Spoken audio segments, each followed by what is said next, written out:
Друзья, всех приветствую! Вы смотрите канал «Давай запишем». По просьбам наших дорогих зрителей, сегодняшнее видео мы посвящаем вокальным динамическим микрофонам Sennheiser. Начинаем!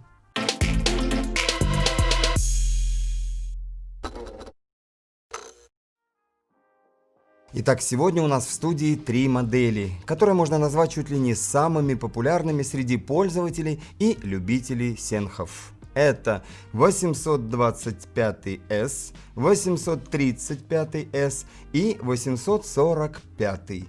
Без кнопки, поэтому и без буквы S. Нет, ну с кнопкой он, естественно, существует, но вот буквально пару дней назад у нас его, слава богу, забрали.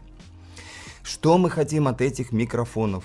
А хотим мы понять, чем они отличаются, имея разницу в цене плюс 2000 рублей каждый. То есть 825 стоит 7000, 835 9000 и 845 11 тысяч рублей. Давайте будем разбираться. Сначала о том, что у них общего. Первое. Все они чистокровные немцы. Второе. Они динамические, то есть им не требуется никакого фантомного питания. Третье. Сделаны из хорошего металла и имеют одинаковый вес – 330 граммов. И четвертое. У них одинаковое сопротивление – 1000 Ом. Ну и здесь же можно добавить, что все они вполне успешно могут использоваться как на концертных площадках, так и в студиях звукозаписи. Спеть на сцене или подзвучить какой-то инструмент, а также снять тот же гитарный кабинет на записи – все по плечу каждому из них. Но наша главная задача сегодня определить их отличия, к чему сейчас и переходим. И давайте остановимся на двух самых главных, которые будут определяющими при выборе той или иной модели. Речь о направленности и частотном диапазоне. 825 и 835 кардиоидные, а вот 845 имеет суперкардиоиду, благодаря которой он будет захватывать гораздо меньше посторонних звуков и шумов, чем эти два.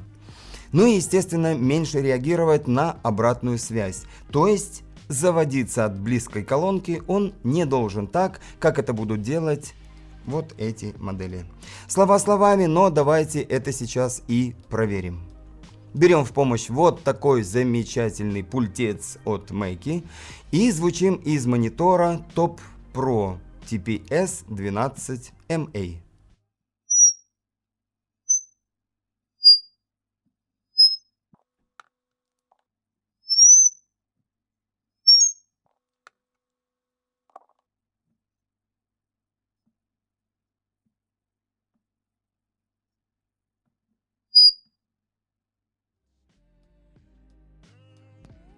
Как видели, тест нам показал, что действительно суперкардиоида менее чувствительна к обратной связи, что даст вокалисту на сцене без проблем двигаться среди тех же мониторов, а также меньше отправит на порталы всего ненужного. Да, тестировал я их сейчас на одинаковой громкости выходного сигнала. И здесь вопрос, сколько децибел надо было накрутить каждому, чтобы звучали они по громкости ровно. Отвечаю. 825 попросил порядка 56 децибел, 835 понадобилось дать где-то 50 децибел, и 845 был на отметке около 50 децибел. Это что касается их чувствительности. Теперь переходим ко второму чрезвычайно важному моменту. Это частотный диапазон этих моделей. Объявляю. 80-15 тысяч Гц, 40-16 тысяч и еще раз 40-16 тысяч Гц. И как это все звучит, предлагаю услышать из нашего второго теста. Тестируем динамический микрофон Sennheiser i825S. Направленность кардиоида, частотный диапазон 80-15 тысяч Гц, вес микрофона 330 граммов, средняя цена 7000 рублей. Тестируем динамический микрофон Sennheiser i835S. Направленность кардиоида, частотный диапазон 40-16 тысяч Гц, вес микрофона 330 граммов, средняя цена 9000 рублей. Тестируем динамический микрофон Sennheiser i845. Направленность суперкардиоида, частотный диапазон 40-16 тысяч Гц, вес микрофона 330 граммов, средняя цена 11 тысяч рублей. Друзья, понятно, что для того, чтобы здесь быть максимально объективными, надо брать во внимание голосовые и другие особенности говорящего в микрофон. Но так или иначе, общую картину себе уже можно представить. Ну и чтобы сделать эту картину еще более понятной, давайте все-таки что-нибудь споем в эти микрофоны. Поп-фильтр я использовать не буду, для того, чтобы это было похоже на реальные условия работы. И, соответственно, чтобы вам были максимально слышны все нюансы. Поем. Все как будто шло своим путем, медленно и верно. Успех в делах, семья и дом. Лечили раненые нервы, не будили звездные дожди моего воображения и превратились в виражи, в плавное скольжение. Скажи, откуда ты взялась, моя нечаянная радость, несвоевременная страсть, горькая сладость, нарушив мой земной покой. Ты от какой отбилась тай? И что мне делать с тобой такой?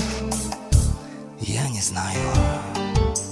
Коллеги, в качестве финального резюме скажу следующее. Понятно, что каждому вокалисту нужен свой микрофон.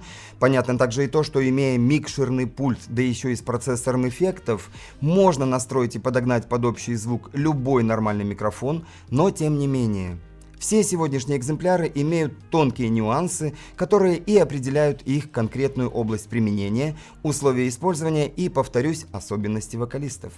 А посему и отличаются по стоимости. Так что говорить о том, что зачем платить на 4000 больше за 845, если можно взять 825 и накрутить его на пульте, будет не совсем верно. Каждому случаю свой инструмент. Ну а что услышали из тестов вы и какие мнения и впечатления у вас появились, добро пожаловать на площадку для комментариев. Будем ждать, ответим всем. Друзья, большое спасибо за внимание, всем больших творческих успехов, оставайтесь в компании с нами и до новых встреч. Друзья, понятно, что для того, чтобы здесь быть максимально... Я тут же... Коллеги, в качестве финального режима... Не скажу ничего. А зачем я остановился? Не останавливайся.